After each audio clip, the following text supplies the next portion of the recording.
what has worked. And we are glad to have Cole Cubelic on the Farm Bureau guest line. Check out favorites.com and go with the home team, Mississippi Farm Bureau. Cole works at JOX in Birmingham on the SEC Network and ESPN. And good to catch up, Cole. Thanks for squeezing us in among the daddy duties on a Thursday afternoon. Oh, good. We just have karate, tennis lessons, pickup. That's just a couple things here we're trying to manage, but we'll get it done. And by golly, when you're actually in town, you better help with that stuff. As much as I'm gone, I don't have a choice. It's I love it, but yeah, it's I don't know how my wife does it, to be honest with you.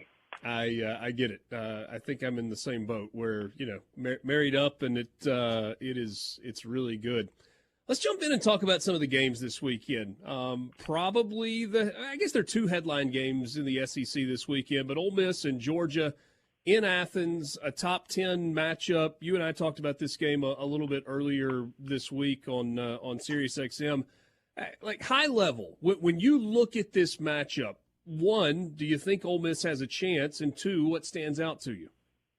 No, I absolutely think Ole Miss has a chance. They're a team that has multiple weapons in a lot of different places that can take over a game. I mean, Quinshon Judkins can take over a game. He's that dynamic of a back. I think he's the best back in college football. Trey Harris has proven that it doesn't really matter how you cover him or if you roll a safety towards him or if he is actually covered. I mean, he can still make plays, and he can make you pay, whether it's catch and run, 50-50 balls down the field. I mean, he's dynamic. So you throw in guys like Dayton Wade and Ulysses Bentley that can help you in other ways, and a quarterback that understands that system and understands how to manipulate the reads and get the ball in the right places, and then can just be a bit of a playmaker on his own. I think that's the area that Jackson Dart probably does not get enough credit for this year, is just when he sort of ad-libs and becomes a bit of a playmaker. He's been pretty good doing that. So, the defense is improved. I'm not ready to say it's elite or put it up there with, Alabama or Georgia right now, but they're better than they have been. They're more capable than they have been on that side of the football. Now, we'll see the depth be tested again this weekend, and that's something that's going to be a little bit of a challenge, and playing on the road is always tough. But with what they're going to be able to do formationally and potentially being able to utilize a little bit of tempo, adding some quarterback run, which makes you defend an extra gap, you can go +1, which will give you an extra blocker in the run game. All of those things will be advantages for Ole Miss. The thing is, you just have to do it consistently for 4 quarters, and you're probably not going to be able to make many mistakes. Something that Georgia may have the luxury to be able to do at home is get away with a bad mistake or two and potentially still come out with a win. Missouri had some success running the ball last week. Having seen both Ole Miss and Missouri, maybe even multiple times this year, are there similarities in the scheme of the run game? Does Ole Miss's run game line up to do what Missouri did a week ago? Not necessarily. I think there are things that Ole Miss can do that Missouri couldn't do that could also be successful. But when Missouri got it going in the second half, that was mainly the stretch play. And what they do really well is they know how to cut off the backside, which is going to get you cutback lanes. They have really good offensive tackles that can either kick out or reach the front side. And they have a back in Cody Schrader that just has a good feel for how it operates. Now, when we had Ole Miss earlier this season, I can remember Lane saying, hey, we can't just be a zone run team. Like, we're not as powerful as we've been in the past up front. So we're going to have to go a lot of gap scheme stuff, and that's really where I think Ole Miss makes the majority of their living running the football.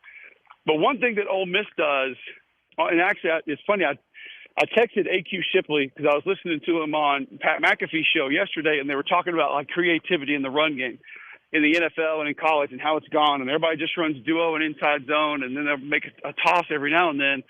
And I was like, buddy, you need to go watch Ole Miss. You need to go watch UCLA. You need to go watch Texas. Like, there are a couple teams in college football that still add a lot of creativity to how they run the football. And I think Charlie Weiss Jr. and Lane would qualify for that. You're going to get new wrinkles each and every week, and they're going to give you different things that can steal your eyes on a weekly basis. And that's tough to defend. So they won't be able to do it. They don't run the stretch play as well as Missouri does, so they can't just live and die on that. But there are other things that they do very well, specifically with formations, with personnel grouping, how they'll insert a tight end one week and then won't insert him the next week.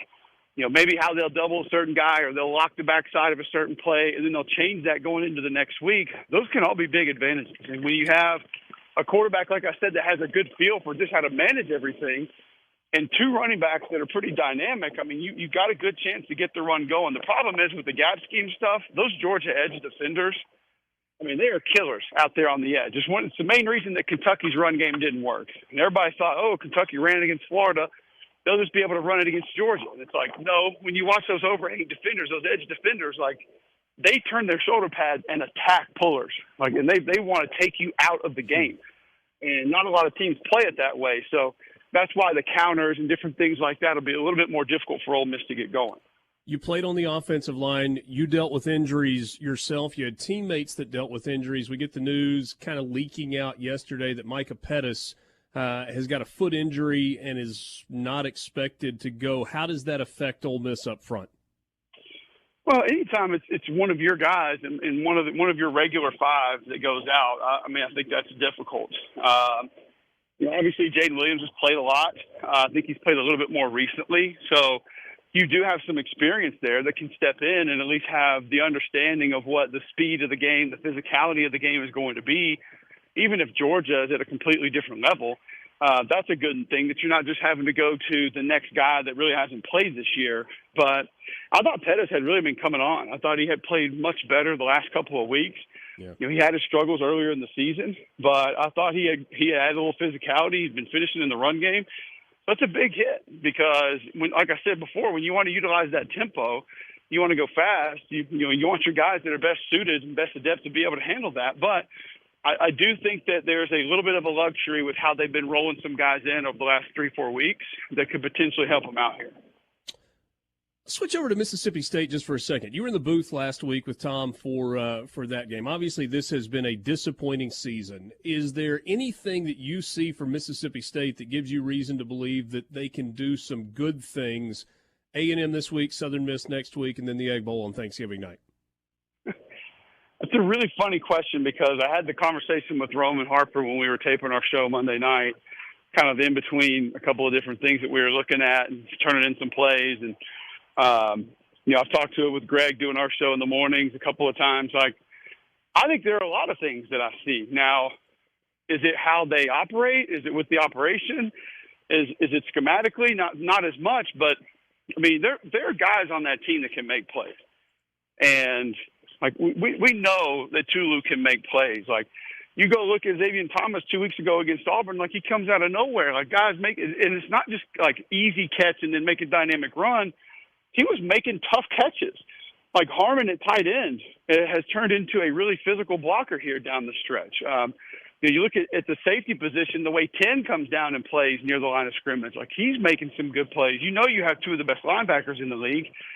When Woody Marks is in the game, he can be a dynamic runner. I think some of the younger running backs are at least running hard. I think Cole Smith has played great football at center this year. So it's one of the things that when I watch him, I'm like, man, like there's a lot of the pieces that are there that could help this team be successful. They just got to find a way to get on the same page and collectively have the understanding of how to make things operate. And let's still keep in mind, I know a lot of people over there didn't want to believe this, but that is a very difficult transition to go from the air raid to what they're attempting to run now. It's not just going to work. It takes time.